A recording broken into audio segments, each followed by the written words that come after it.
couch, dogs, me, guitar lessons.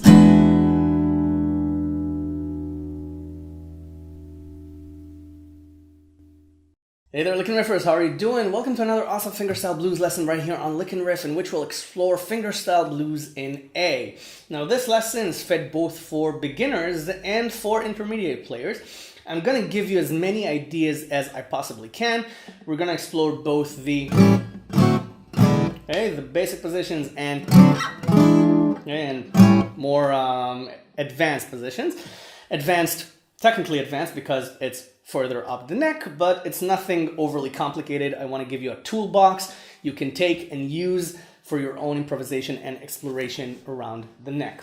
So, I assume that you've watched my previous blues lessons, especially the 5 essential blues riffs lesson, because that gives you a really nice basis. And I'm not gonna spend a lot of time talking about rhythm, because I assume that you've also watched my Travis Baking lesson and that you also know how to shuffle. But if you're not, let's start with this. Okay, take A7 and you play the A bass string twice. Okay, you can mute it. Okay, palm mute it, and then play strings 2, 3, and 4, and slide the chord into place from 1 fret down. Okay, so it's 1 and 1 on strings 2 and 4. Okay, moving to 2 and 2 on strings 2 and 4. And you can play strings 2, 3, and 4, okay? Because this note is the 7th note, so. Okay, this is the shuffle version of this. A shuffle rhythm is dum, da, dum, da, dum, da, dum, da, dum. Okay? In case you don't know, now you know. Okay, so now we've got that cleared out of the way, we can start playing. Okay, so just explore this. You can play the chord anytime. Okay? And just find different expressions for this little lick if you're just starting out.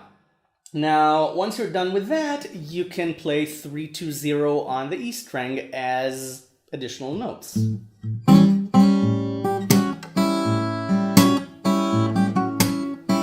Now you can play all sorts of different licks. Right? Using your pinky. Or if you want, you can use 2 fingers, even though this is a little bit uncomfortable. So I suggest you use these 2 fingers for the chord, okay, fingers 2 and 3, and use the pinky for 2 and 3 on the E string. It might look a little bit daunting at first, but it's not really.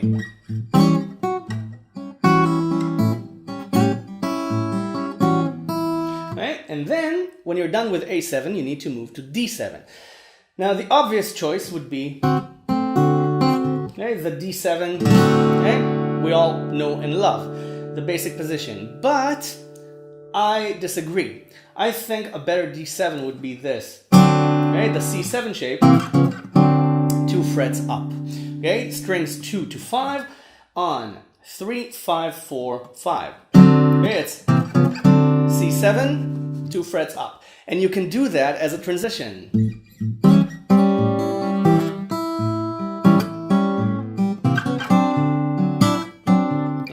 If you like, or just the bass notes.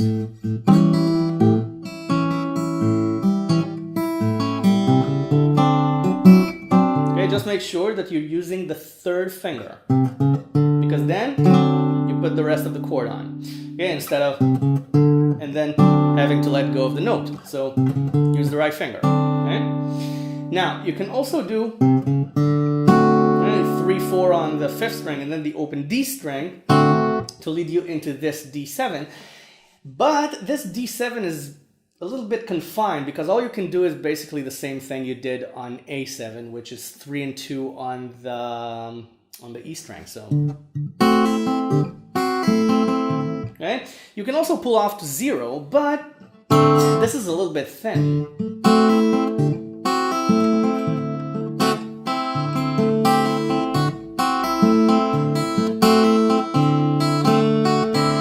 Not too many options there. I know I looked like I was suffering, but that was only because my mind was racing, trying to figure out different ways to play this, and there aren't that many. You can also use 3 on the second string. Okay, so, okay, but again, this really confines the chord, because if this is the solo, so this is the chord, and this is not really a blues chord. This is just an interval. It's not really a chord. It's a D5. So you want to get the 7th chord feel, and that's why I prefer this chord, okay, the C7 shape, because then you have the open E string anyway. Okay, so you have the 9th, so it becomes a D9 chord immediately. So you can choose to use it or not. You can play, okay, just strings 2 to 5. Okay, I moved to Travis picking now to give you a different feel for the chord. And you can move chromatically down and up. Okay, you can also use one note. Okay, just 2 and 3 on the second string. Okay, this creates an interesting sound, but it's a more advanced sound. If your ear is not used to that, then never mind. Okay, okay, the more you get used to music, the more you want to dirty up the chords. I don't know why that is, but it's a fact. That's the only reason advanced jazz exists and atonal music, but don't get me started. So if you want to use the open E string, it opens up an array of sounds, because you can play strings 1 and 2, 1 and 3,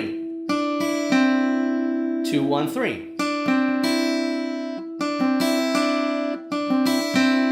All sorts of combinations between the 3 notes. And if you're using shuffle,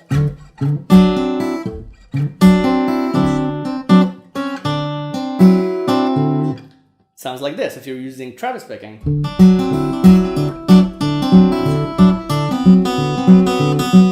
okay, now you can also open the second string. Okay, and also use that as the basis for a lick. Okay, I didn't want to do it this early in the lesson, but my fingers did it, so why not?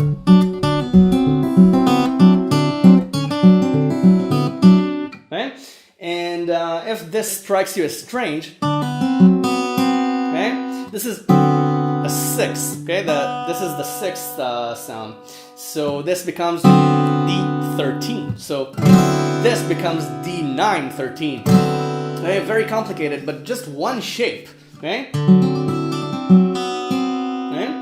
And you have so many options. If this sounds weird to you, just imagine how it sounds with the addition of 2 on the second string.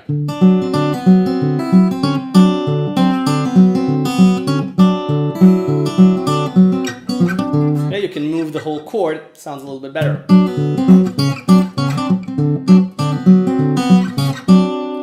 But again, this is a little bit of a dirty sound, and we want to keep it bluesy, and I got a little bit sidetracked, so let's go back to the normal blues sound.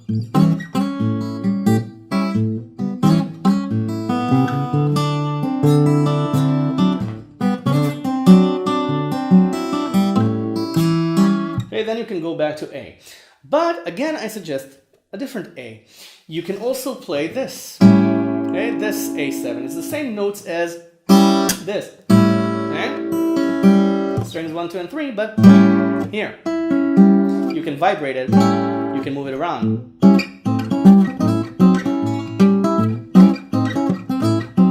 So it's 5, 6, and 5 on strings 2, 3, and 4.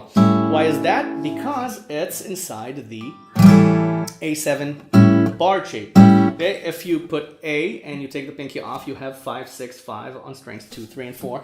And you have the open A bass string, so why not use it? Okay? Now, if you want this boogie feel, then you can also add a slide on the bass.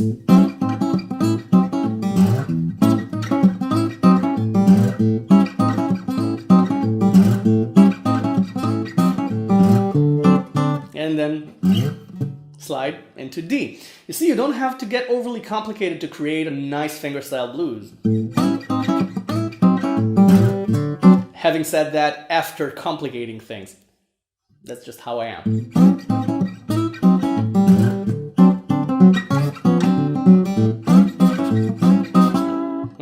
Now, if you don't want Travis pick, that's also fine.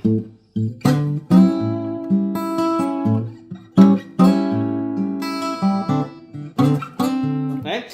Now, there's another D7, which is 7 and 5 on strings 2 and 3.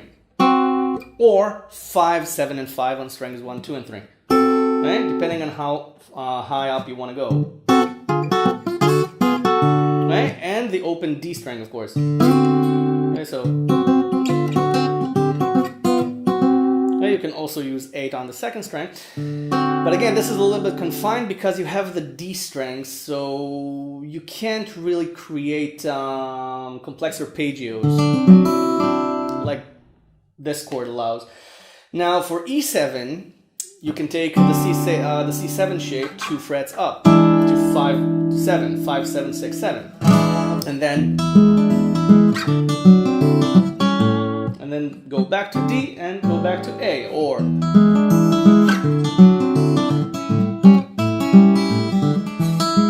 then go back to this A and this E.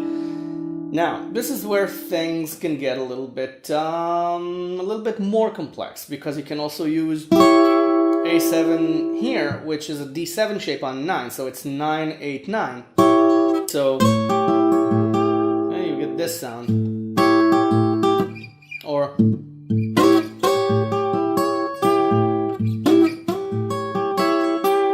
and then you can do this D. Okay?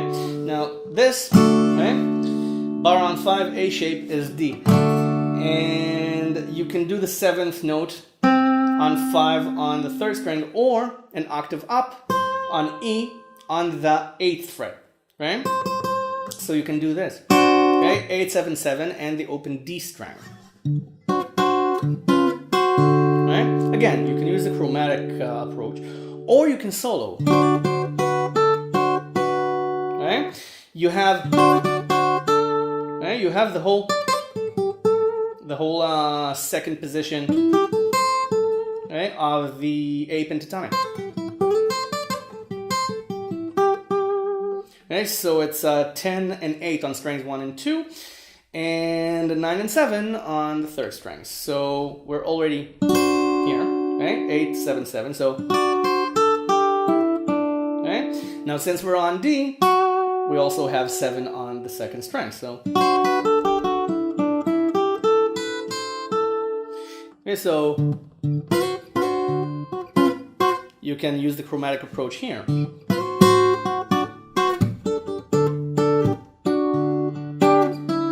Okay, go to this shape again, the D shape on 5 on strings 2 to 4. Okay, it all depends how you want to connect it. There's always a new shape to connect to. Okay, this can be this A with 5 on the E string, or the whole bar. You can bar, of course. Okay, I just want to show you the less obvious options.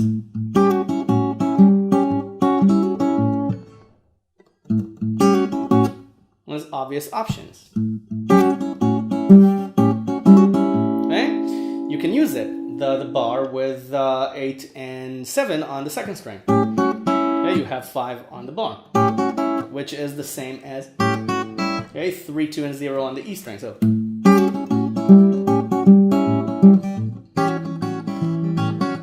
it's the same thing, just a different approach. So let's try to connect everything. Okay, let's start with A.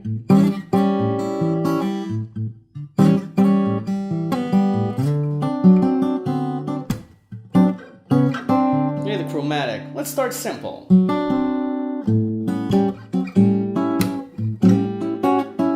Okay, the D shape. Okay, and a neat trick is to change the chord using the last note of the solo. So I did this. Okay, and when I played 5 on the 2nd string, I played it with the 1st finger, so I can put on E7. Okay, so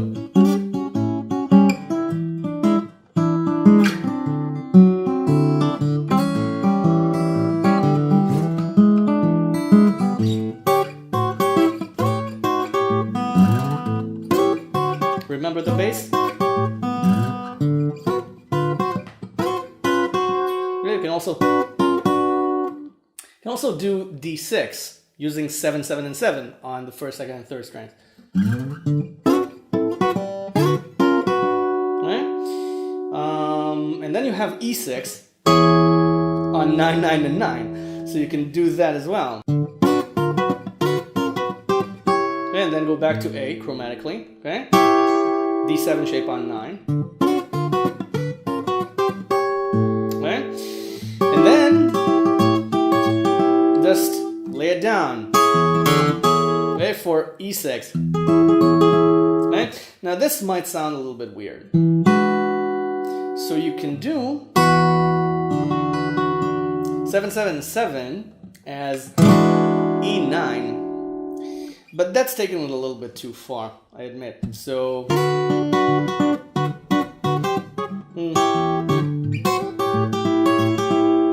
then yeah, you can do it. Yeah, you can do the full chord, okay, which is 7, 7, 7, 6, 7. Okay, you need to bar it with your third finger. Okay, or you can just do this and just play the 6th string.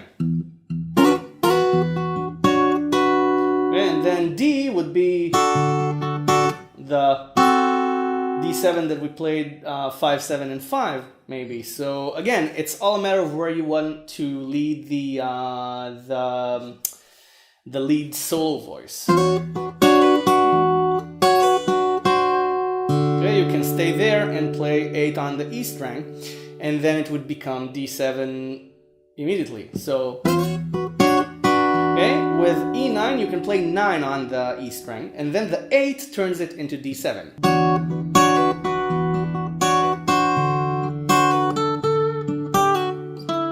And then go back to this, or stay there.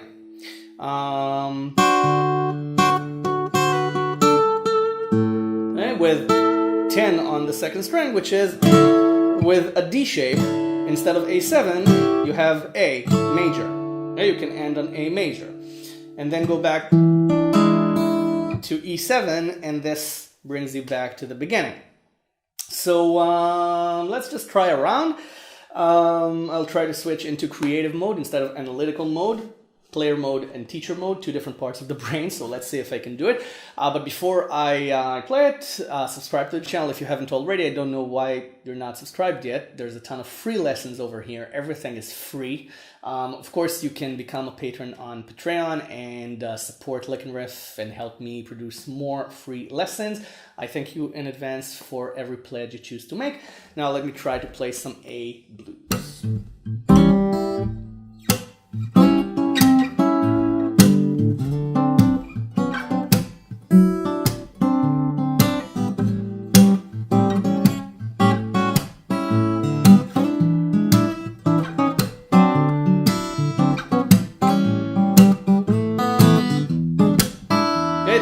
The basic E7 works as well.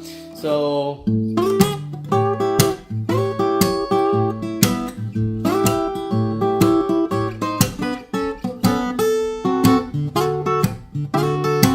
yeah, I'm still in analytical mode. I'm still trying to figure out new ways so I can show you. So what I just did was a blues turnaround. Go see the 5 essential blues turnarounds lesson to learn how to turn around. Okay, we've done enough in this lesson to create a toolbox for you, so let me continue.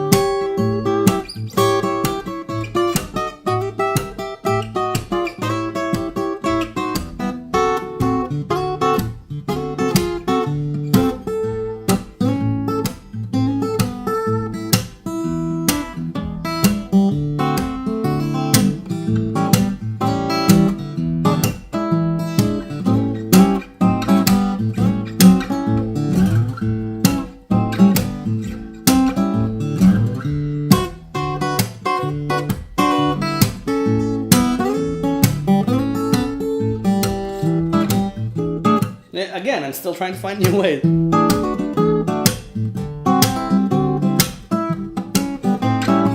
Okay, I'm just barring for E7. And I'm playing around with 9 on the second string. Okay, just pulling it off. Okay, and then 2 frets down, it's D7. Okay, but I'll stop myself here. Okay, you have enough in your new toolbox, so go practice this. Thank you very much for watching. Subscribe, and I'll see you in the next lesson. Bye for now.